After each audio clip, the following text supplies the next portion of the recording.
Chapter 12, last week we talked about several of the things that God tells Moses to tell the people, you all are going to do this throughout your generations. And this is still before the law has officially been given. And so we talked about the Passover, we talked about circumcision, we talked about the Feast of Unleavened Bread, and we started talking about the law of the firstborn. One of the things, I want to go back to the Passover for just a second, because one of the things I get real excited and want to move on and go to different sections.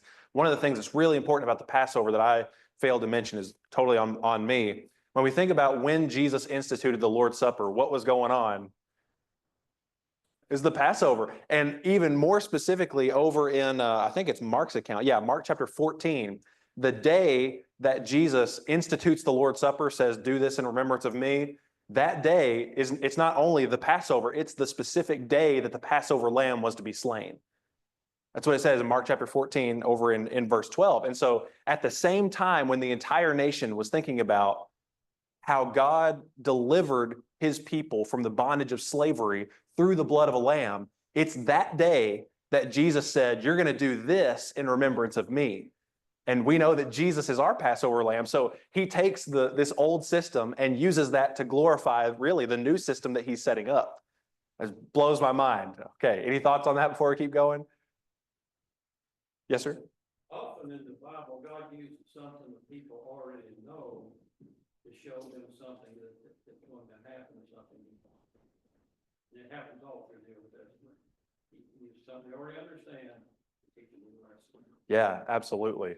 I love that. So God will use things that they already know to teach a new lesson. Absolutely. I love that. Okay, any other thoughts on maybe Passover, circumcision, or Feast of Unleavened Bread? We talked about those last week. Anything else? Okay, well, let's go on to law of the firstborn. Last week, we read a lot of the passages talking about the law of the firstborn. We talked about how the Levites in the law are used as substitutes for the firstborns because, just the Levites wouldn't be enough on their own as a tribe to cover all the firstborns of Egypt. And so they had to redeem their firstborns with financial offerings. And so we talked about the law of the firstborn, but now let's connect that to Jesus because we didn't get to do that last week. So if I just said that Jesus is a firstborn, what were some ways that Jesus is a firstborn? Dead. Yeah, firstborn from the dead. That's over in Revelation 1, verse 5. Revelation 1:5. And I'm glad that this is the first one, actually, because I think there's more to say on this one than the other ones. Revelation 1 and verse 5 says, from Jesus Christ, the faithful witness, the firstborn of the dead, and the ruler of the kings of the earth, to him who loves us and released us from our sins by his blood. I mean, very explicitly, this is Jesus who is the firstborn from the dead. And so usually whenever I hear firstborn, I'm thinking, okay, my brother is the firstborn of my parents. Evelyn is my firstborn because that's the first one who was born. But if we think about firstborn from the dead, we're talking about resurrection there, right? And if we just think timeline-wise, Jesus was not the first person to ever be raised from the dead. So we can't be talking about a sequence, a number in a sequence. We got to be talking about something else. He's not the firstborn as in the first one that was born. It means something else. So what does it mean? Yeah, preeminent. Firstborn in the ranked order. He's the firstborn from the dead. Because, we could think about people in the Old Testament who were raised from the dead. I'm thinking specifically Elijah when he lays down on, or maybe it's Elisha. I'm going to get it mixed up, but lays down on the boy who's dead and he sneezes a certain number of times, 7 times or something, and then he raises from the dead. So there's one example. There's Lazarus in the New Testament. Jesus raises Lazarus from the dead. So there's several people who are actually raised from the dead before Jesus in that sequence order. But of all the people who are raised from the dead, there is no one who is greater than Jesus. So he's the preeminent one. Yes, sir.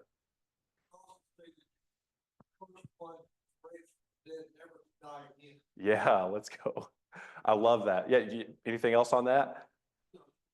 Just the fact that we who are his also have that same resurrection.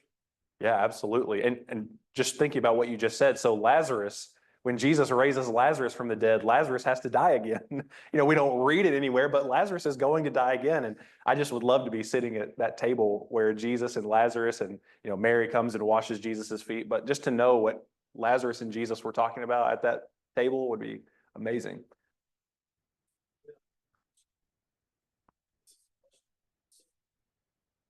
also actually, others who are resurrected, they only overcome through the power of God. Mm. That is So did against God. That should be accurate or the first one to overcome death by his own power, would you say? Yeah, certainly. Certainly as God. And that's part of, let's see, over in Hebrews, Hebrews chapter 2, that's part of that there in Hebrews 2, verse, 14. He says, therefore, since the children share in flesh and blood, he himself likewise also partook of the same, that through death he might render powerless him who had the power of death, that is the devil, and might free those who through fear of death were subject to slavery all their lives. So yeah, I think that, he was rendering the one who had the power over death powerless, and anybody else who was raised from the dead was raised by the power of God versus Jesus. So absolutely. Yeah. Any other thoughts or anything on that one? Because there's some other ways that Jesus is a firstborn. One we didn't mention, which is that he was the firstborn son of Mary. Just very literally, he is the firstborn son of Mary. And it's significant that in Luke chapter 2, she dedicates him according to the law of the firstborn. And she does exactly what God tells them to do. That's shown for us in Luke 2, verses 22 through 24. But there's other ways that Jesus is the firstborn. That's not literally, but Jesus is the firstborn among many brothers and sisters. In Romans 8:29, if you want to look over there, Romans 8, and we'll look at verse 29. Romans 8, verse 29. And over there it says, for those whom he foreknew, he also predestined to become conformed to the image of his son, so that he would be the firstborn among many brethren. And I love this because we talked about resurrection from the dead already. And we already have talked about a couple of times in this whole class that Jesus' resurrection and the pictures in the Old Testament that we're going to see of resurrection guarantees the resurrection to life of those who are his. And so specifically here, we see his son, talking about Jesus, that he is the firstborn among many brethren. So in this one, it's not the sequence order, but it is the preeminence order here, that among all of those who are resurrected, among all of those who are God's people, Jesus is the preeminent one. And what's amazing about this is that Jesus can call us brothers and sisters, and he's not ashamed to do that. That's in another passage somewhere else, but that's amazing to me. When you think about Jesus, who is God, who came in the flesh, he is not ashamed to call us brothers and sisters if we belong to him. Amazing. Okay, any thoughts on that? Okay. Jesus is also the firstborn in a couple other ways. So what are some other ways that Jesus is the firstborn? Yes, thank you for bringing that up. Colossians 1:15. And I love the book of Colossians. There's so many passages that just lift up Jesus. In verse 15, right after he has just said, verse 13 and 14, he's rescued us from the domain of darkness, transferred us to the kingdom of his beloved Son, in whom we have redemption, the forgiveness of sins. Verse 15, Jesus, is the image of the invisible God, the firstborn of all creation. And I think it's really important that we include verse 16, because some people will see this and say, firstborn of all creation, well, that means that Jesus was a created being. Well, let's read the next verse. Let's read the next verse, 16. By him, all things were created, both in the heavens and on the earth, visible and invisible, whether thrones or dominions or rulers or authorities, all things have been created through him and for him. Actually, look at verse 17 too. He's before all things, and in him all things hold together. So if we want to use Colossians 1:15 to say, well, Jesus was the first being that was created, well, we got to read the next verses, because that just is not what this is talking about. So what does firstborn of creation mean? Overall creation? Yeah, absolutely. In the same way that we've used firstborn a couple of times here, is that preeminent. He is number one in rank order, but not of all creation, because the next verses tell us exactly what that means. We don't have to guess, which I love. I love when we don't have to ask questions and wonder about it, because the next verses tell us. He's the firstborn over all creation because he created all of it. It's for him, it's through him, and he holds it together. Firstborn, preeminent. Any thoughts on that one?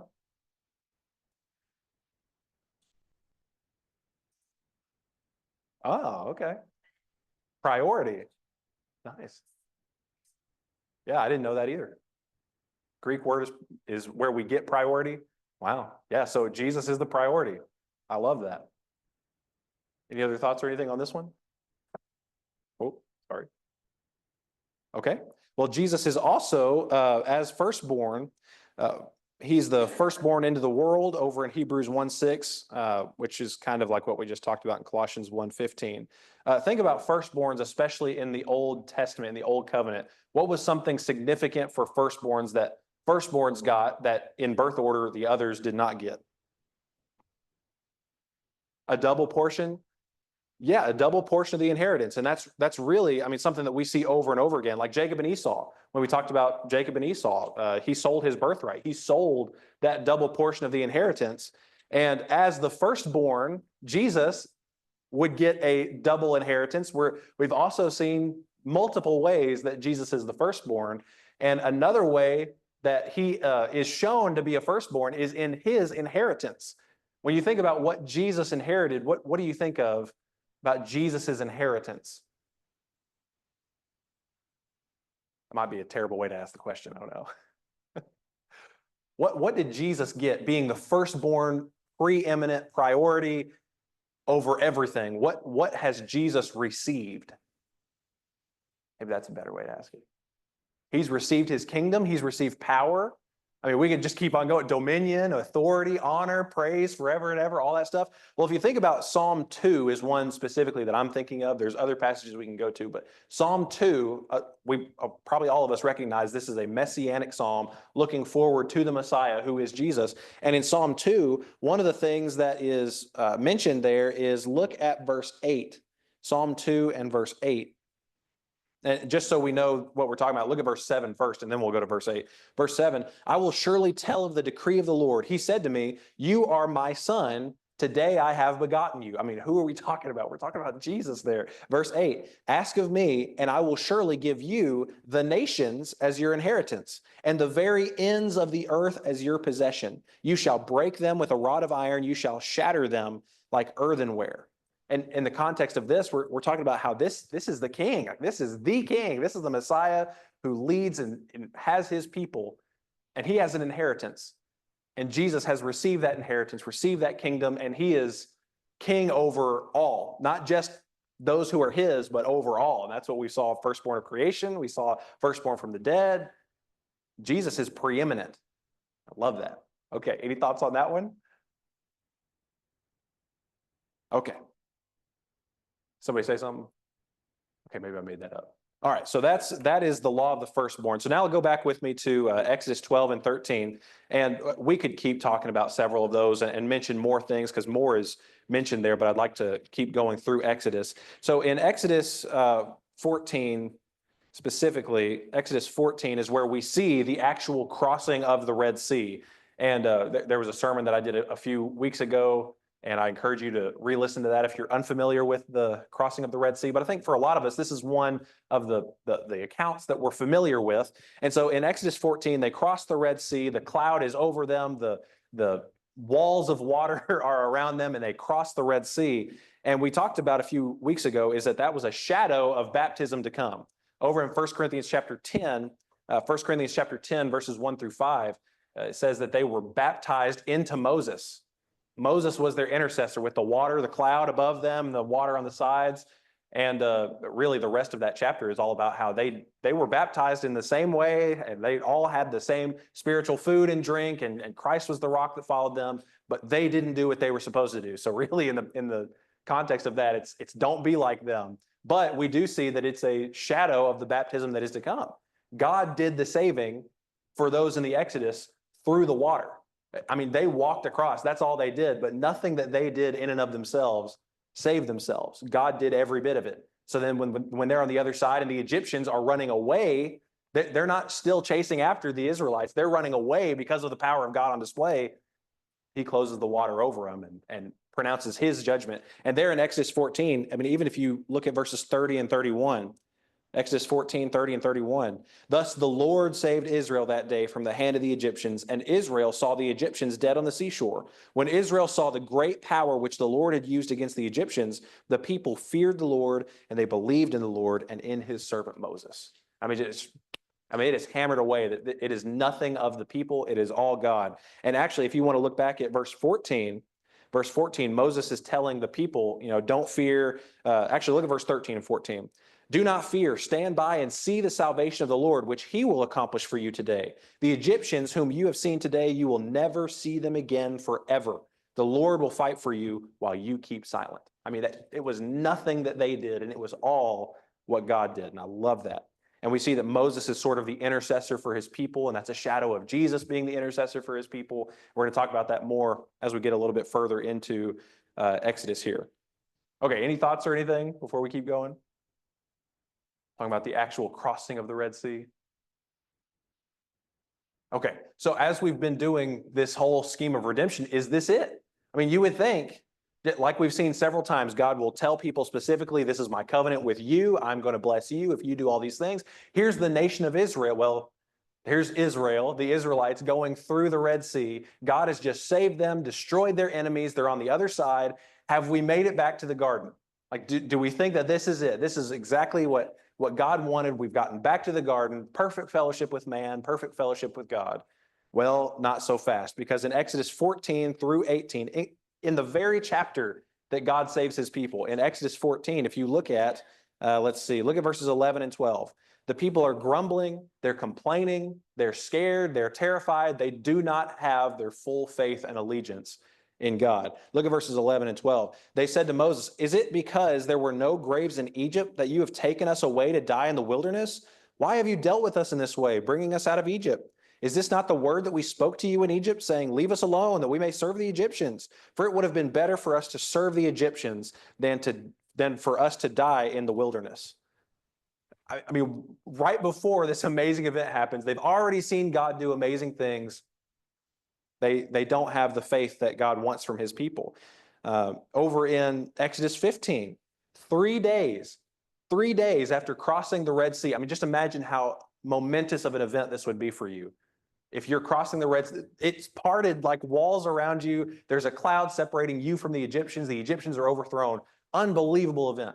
3 days later, and in Exodus 15, look at verse 22. That's how we know this is 3 days later.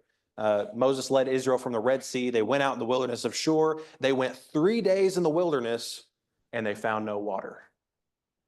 So when there's no water, the people grumble, they complain, they don't demonstrate their faith in God, but rather they demonstrate a lack of faith because they were grumbling and complaining about the water there. And so God, instead of just wiping them out like he had every right to do, he provides fresh water for them to drink. That's what he does.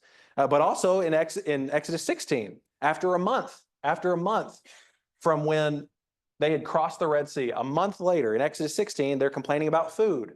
And they don't trust God to provide food for them. And what does God do? He provides manna for them. They didn't have to work for it, plant it, grow it. They just had to go gather it.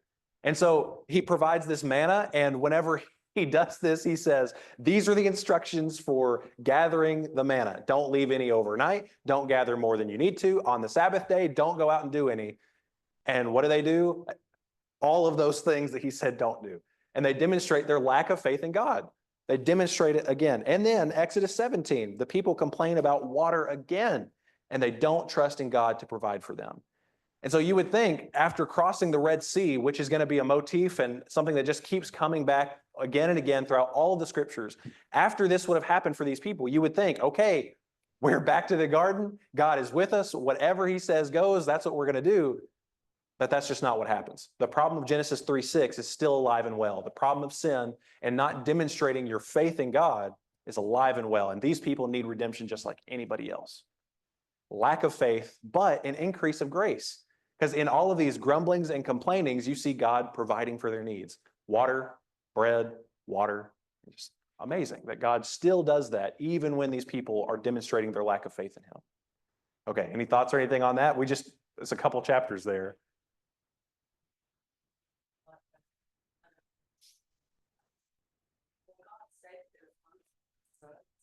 That should have been that scary for mean, that was a big deal. Yeah. To me, that was even big, saying somebody's blood, you would remember even within the sea, to me. Yeah. And how fast. Yeah. How fast. Yeah. Just brought up the saving of the firstborn with the blood on the post. That would have been a bigger thing than actual the sea, So, I mean, that's a great thing to bring up too. Because for different people who maybe for one person, the Red Sea would be the thing that they remember, but for another person, it'd be that. And yeah, I mean, for all these people, they've had multiple signs and multiple demonstrations that you would think you're good, just right on that for the rest of your life, and you're good. But we see that they're sort of ingrained problems with this generation that comes out of Egypt. So absolutely. Any other thoughts or anything? Yes, sir.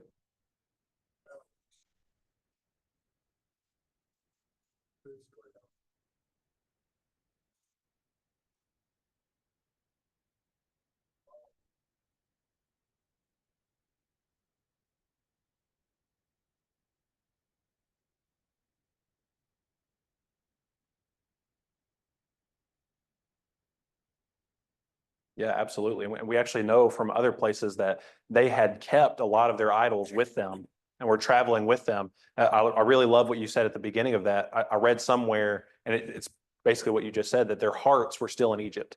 Their bodies were out, but their hearts were still in Egypt. And that really was the problem. Their hearts weren't with God. Yeah. Any other thoughts, ma'am?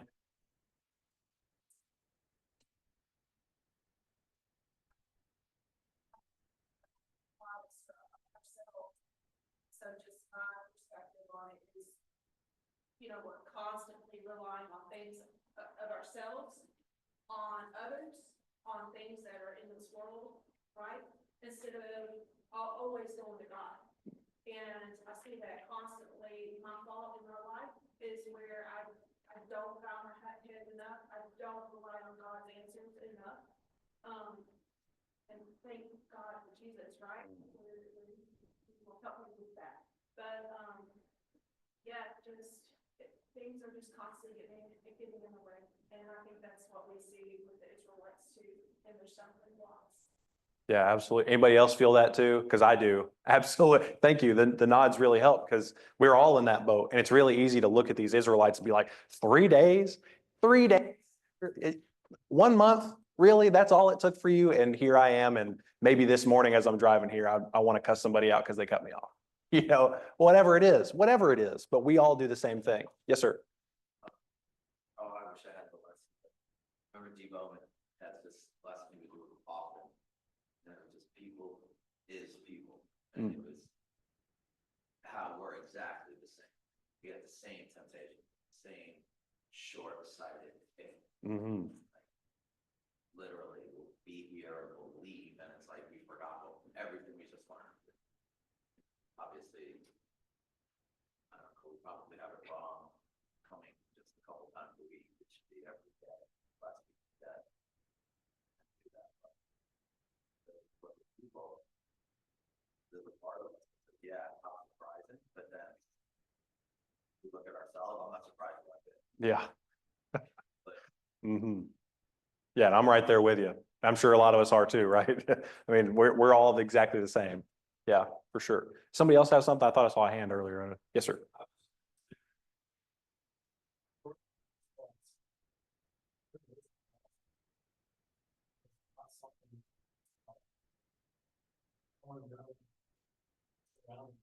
Mm-hmm. And they seem to have fear of them times that the Israelites who were actually watching just be having heard of it. Yeah, absolutely. And that's a great segue into the next section because we see right after this in, let's see, Exodus 17, just think about all of these demonstrations of their lack of faith in God that have just happened. You would think, well, God has every right to just vaporize these people from the face of the earth because of their lack of faith. But instead, he's been blessing them with water, with bread, with water. And then he blesses them again at the end of Exodus chapter 17 because Amalek is a nation that comes up against them and comes to fight them. Like almost as soon as they are out of Egypt, I mean, a month, 3 days, we don't know exactly how much time has gone on here, but the Amalek comes up to fight against Israel. and God gives them a victory. This is the one where, Moses has to keep his hands up and they get the rocks and they're holding up his arms. If he puts them down, they lose. If he puts them up, they win, which is just a clear demonstration that it's not the military might of the Israelites. It's all God who was fighting this battle for them, and God gives them the victory. And so after this, God leads the people to Sinai, where the next really big event is going to happen. But any thoughts on Amalek coming to fight them? Okay, well, I'll also bring this up in, let's see, look at chapter 17, verses 14 through 16. If you just want to scan that really quick, talking about Amalek. When we get into Joshua and conquering the land and inhabiting the land, the Amalekites are supposed to be utterly wiped out because of this right here. Not just because they were doing a lot of evil and wicked things, but also because Amalek came and attacked Israel right after they had been released from Egypt. And so later we're going to see, oh yeah, Amalek is supposed to be wiped out when we get to Joshua and even into the Kings, because we're going to see the Amalekites are still there. The Amalekites, I don't know how you say that, but either way, they're supposed to be wiped out, but they're still going to be there, and that's going to be a problem. Okay, any other thoughts leading up to Mount Sinai about Israel, about Moses, about God, anything? Okay, well, next we see that Israel is going to spend 1 year at Mount Sinai. And what's amazing about this is that from Exodus chapter 19 all the way to Numbers chapter 10, that giant chunk of text in your Bible covers about 1 year at Sinai. And that's really significant because this event is going to be just monumental when we talk about all the things that go on here and the patterns for really the rest of Scripture. This 1 year at Sinai is a pivotal moment for the nation of Israel and for a lot of the shadows of Jesus to come.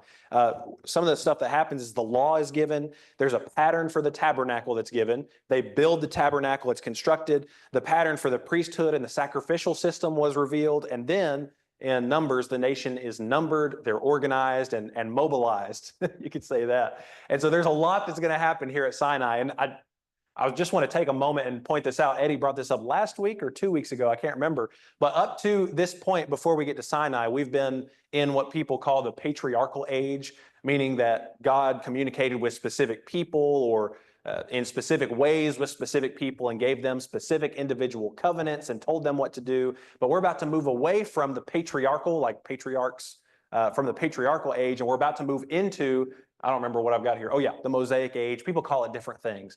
But when the law is given, we're going to move into this sort of new age that's different from the patriarchal age, but it's also a fulfillment of what was promised in the patriarchal age. It's not like we're starting something brand new.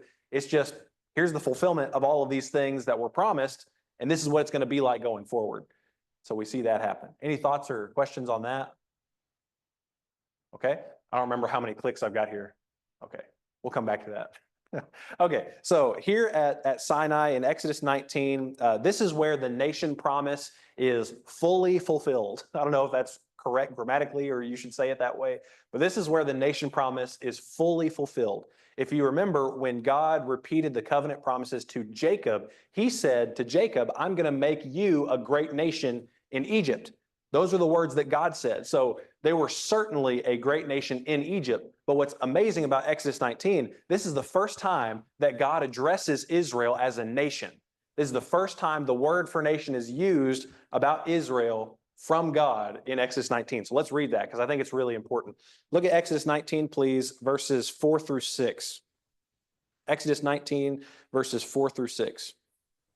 You yourselves have seen what I did to the Egyptians and how I bore you on eagle's wings and brought you to myself. Now then, if you will indeed obey my voice and keep my covenant, then you shall be my own possession among all the peoples, for all the earth is mine. You shall be to me a kingdom of priests and a holy nation. These are the words that you shall speak to the sons of Israel. So again, this is the first time that God specifically calls them a nation, and that they're going to be a nation. And they're going to make this covenant with God here in Exodus chapter 19. If we keep reading here, look at verse 7. Moses came and called the elders of the people, set before them all these words which the Lord had commanded him. All the people answered together and said, all that the Lord has spoken, we will do. And Moses brought back the words of the people to the Lord. And so then God goes through these instructions about, I am going to appear before this people on this mountain, and There was a whole lesson we did a couple months ago now, I think, about meeting God on the mountain. And if you want a refresher just about how amazing and unbelievably powerful this demonstration was, I encourage you to listen to that. But God is making this covenant with this people. And it's really at this point that they are going to be a nation. And God fulfills this great nation promise to them. Okay, any thoughts or anything leading up to this? Okay. Well, when we read chapter 19, verses 4 through 6, where it says, you shall be to me a kingdom of priests and a holy nation, does that spark anything in anybody? Make you think of anything? Yes, sir? Yeah. Over in 1 Peter chapter 2, we see that this instruction is applied to Christians in the new covenant. So this is what God wanted from the Israelites, for them to be a kingdom of priests and a holy nation. And we're going to see that this is also what God wants for Christians today, kingdom of priests and a holy nation. 1 Peter chapter 2, and specifically it's in verse 5 and verse 9. But let's start in verse 4 and then read through verse 9 there. Actually, verse 10. Coming to him as to a living stone, which has been rejected by men, but is choice and precious in the sight of God. You also, as living stones, are being built up as a spiritual house for a holy priesthood, to offer up spiritual sacrifices acceptable to God through Jesus Christ. For this is contained in Scripture. Behold, I lay in Zion a choice stone, a precious cornerstone, and he who believes in him will not be disappointed.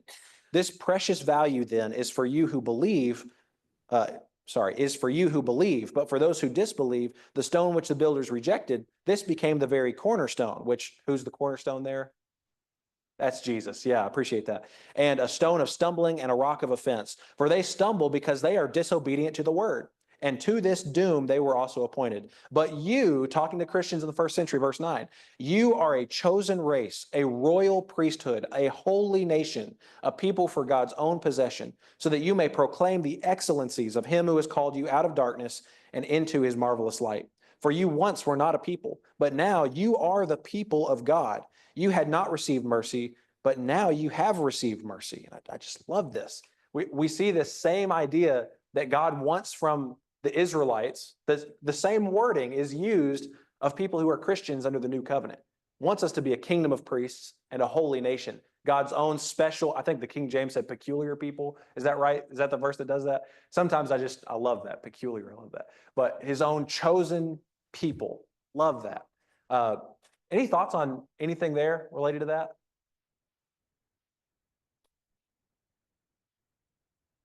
Okay.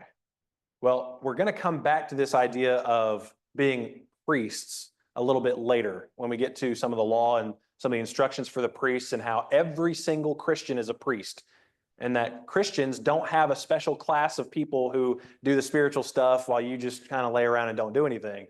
Every Christian is a priest. There's some foreshadowing for what we're going to talk about there. Okay, any thoughts on this connection between what God wanted from the nation of Israel at the time he made a covenant with the nation, and then also what we see about New Testament Christians today? Okay. All right. Well, let's go back to Exodus then. And in Exodus 19, while you're turning back there, I just really want us to see God's grace in this. We've been talking about how God has been pouring out his grace on mankind, and he's always expected them to respond in obedient faith to that grace. And in Exodus chapter 19, it's no different. He's going to make a covenant with them, but it's not based on what they've done. It's based on what he's done. Because in verse 4, he said, you yourselves have seen what I did to the Egyptians, how I bore you on eagle's wings and brought you to myself. So God is doing all of these things. He's pouring out his grace on them. And there was a great quote that I saw by a guy named Frank Chesser. I wrote this one down because usually I butcher them if I try to paraphrase it. But he said, faith can no more refuse to act in the presence of a word from God than a bird can fly without wings. True faith responds to whatever God says with, okay, whatever you say goes, just like a bird can't fly without its wings. You have faith in God, that's the way it responds. True faith responds to God's grace. It's just a no-brainer. But again, so often we are human and we make mistakes just like the Israelites did.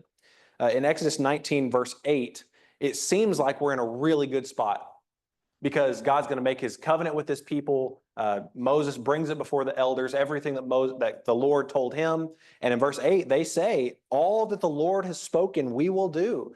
I mean, that's wonderful. The elders, the leaders of the people, they're saying, all the Lord's spoken, we're going to do that. It's a wonderful thing to say, and everything looks really, really good. In Exodus 19, God appears and speaks to all the people. They say, don't let him talk to us anymore or we're going to die. And Moses gets the law from God on the mountain. The covenant is read, it's received, it's ratified. Look over at Exodus 24, please. Exodus 24.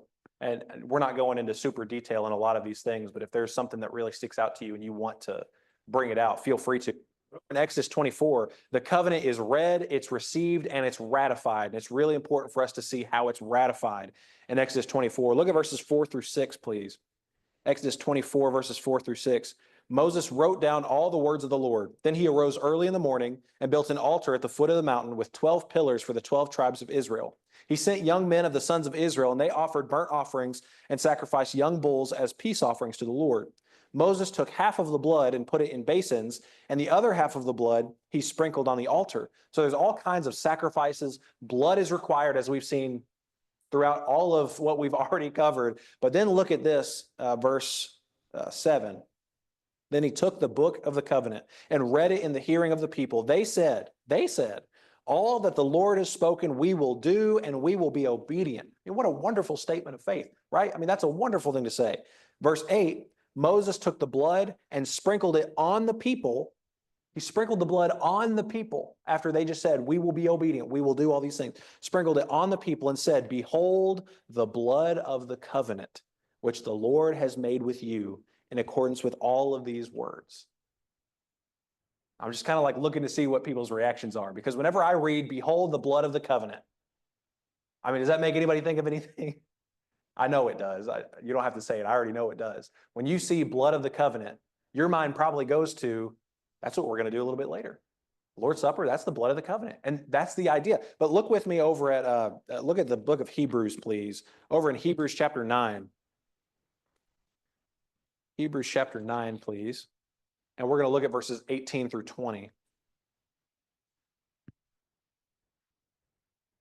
Hebrews chapter 9, we're going to look at verses 18 through 20. And really, we could really just go through all of chapter 9, and I'd love to do that. But specifically with this blood of the covenant, with some things that have happened here, look at Hebrews 9, verses 18 through 20, please.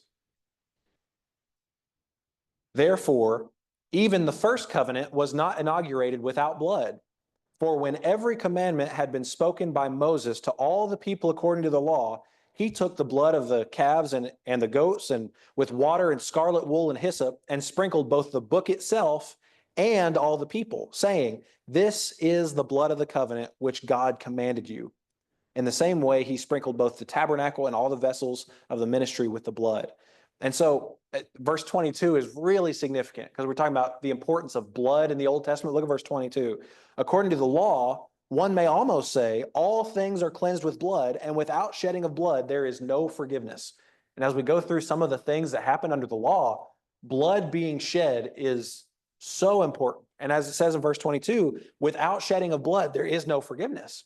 It has to be cleansed with the blood. And this cutting of the covenant that we saw with Abraham, whenever he cut those animals snout to rump and walked through them, and God walked through them. And both of these sides were showing, okay, we are both going to keep this covenant. We see a very similar thing here. An animal shed, the blood of the covenant is applied to the people, signifying this is binding. This is binding on us. And really, I mean, this is just wonderful. You can't make this stuff up, can you? All these connections for thousands and thousands of years, you can't make this stuff up. Wonderful. Okay, the blood applied to the people was a big deal in this covenant, just like under the new covenant, the blood applied to his people is unbelievably important in our covenant. Any thoughts on that? I just saw a couple of faces, so any thoughts on that? Okay. All right, the blood of the covenant. And Jesus said in Luke 22, verse 20, when he's instituting the Lord's Supper, he says, this is the blood of the covenant, which this blood of the covenant, my blood, that's what this is in Luke 22. Back in Exodus 24, though, in Exodus 24, after this blood of the covenant is applied to the people, it's applied to all the tabernacle vessels, or not the tabernacle vessels, but the vessels, the people, and the book itself, what we see is this amazing account that just every time I look at it, I think about it, blows my mind. And I think we would be served by just reading it this morning. So look with me at Exodus 24, and let's start in verse 9, please. So after the blood of the covenant has been applied to them, oh, we're in trouble. After the blood of the covenant has been applied to the people and the book, and they have been purified by this blood of the covenant, look at verse 9, what happens next. Moses went up with Aaron, Nadab, and Abihu, and 70 of the elders of Israel, and they saw the God of Israel. I mean, full stop right there. They saw the God of Israel, okay? Under his feet there appeared to be a pavement of sapphire, as clear as the sky itself. Yet he did not stretch out his hand against the nobles of the sons of Israel, and they saw God, and they ate and they drank. Now the Lord said to Moses, come up to me on the mountain and remain there. I will give you the stone tablets with the law and the commandments which I have written for their instruction. Moses arose with Joshua his servant. Moses went up to the mountain of God. But to the elders he said, wait here until we return to you. And behold, Aaron and Hur are with you. Whoever has a legal matter, let him approach them. Moses went up to the mountain, and the cloud covered the mountain. The glory of the Lord rested on Mount Sinai, and the cloud covered it for 6 days. And on the seventh day he called to Moses from the midst of the cloud. And to the eyes of the sons of Israel, the appearance of the glory of the Lord was like a consuming fire on the mountaintop. Moses entered the midst of the cloud as he went up into the mountain, and Moses was on the mountain 40 days and 40 nights. I mean, this is amazing. So you have Moses, Aaron, Nadab, Abihu, and 70 elders of the people. So I think that's 74 people, right? 74? I think it's 74 people. They go and they see the God of Israel. What do you even say to that? Can you even imagine what that would be like for them?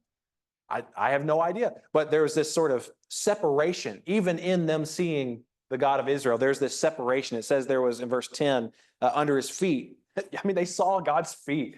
What is happening here? They saw God's feet. It's so amazing. There was a pavement of sapphire as clear as the sky itself. And yet, verse 11 specifically says he did not stretch out his hand against the nobles. He didn't strike them for seeing God's form or whatever it was that they saw. There was still this separation, but they were in the presence of God. But God didn't strike them. And what's amazing is this is right after the blood of the covenant had been sprinkled on them. They were able to be in the presence of God after the blood of the covenant was sprinkled on them. I mean, do you see the connections here to the new covenant? We can be in the presence of God because the blood of the covenant covers us, just like the blood of the covenant covered them. Amazing. One of the things that really blows my mind about this is they eat a meal. They see the God of Israel and they're eating a meal. This is very common. We've seen it over and over again with these covenants. It's very common. They eat a meal after making a covenant. It's sort of like a sign of the covenant. Okay, we're doing this together. We're doing this. And but God doesn't smite them as they see God himself. And so Moses goes up to the mountain, the glory of the Lord. He's up there for 40 days and 40 nights. Well, another thing that really sticks out to me is Moses, Aaron, Nadab, and Abihu. I mean, when you hear Nadab and Abihu, what do you immediately think of? Strange fire? What did you say, sir? A strange fire? Yeah, strange fire. What comes after the strange fire? Heavenly fire. Just destroys you. And so I'm thinking about Nadab and Abihu were on the mountain. They saw the God of Israel. They ate a meal under the God of Israel, and yet they still offer strange fire and don't respond in obedient faith the way that God expects. So if that's all it takes, that's not a good way to say it, but if sometimes I get into my mind, if God would just show me something, I'm sure a lot of us have done this. If God would just show me X, Y, Z, well, then I'd be faithful to the end. Here's Nadab and Abihu. They saw the God of Israel, and they still offered strange fire later. Nuts. Okay, any thoughts really quickly because we're about to run out of time? Okay, so they see the God of Israel. The blood of the covenant has been applied to them. Are we there? Are we back to the garden? They are with God, perfect fellowship between man and God. There's still a separation, but that clear sapphire pavement. But compared to what we've seen elsewhere, this is about as close to God as we've seen leading up to this. The thing is, what happens right after the 40 days and 40 nights or during the 40 days and 40 nights? The built-in idol, the golden calf. The problem of sin is still present. and they still need redemption. And we'll talk more about that, Lord willing, next week. Thank you all so much for your participation.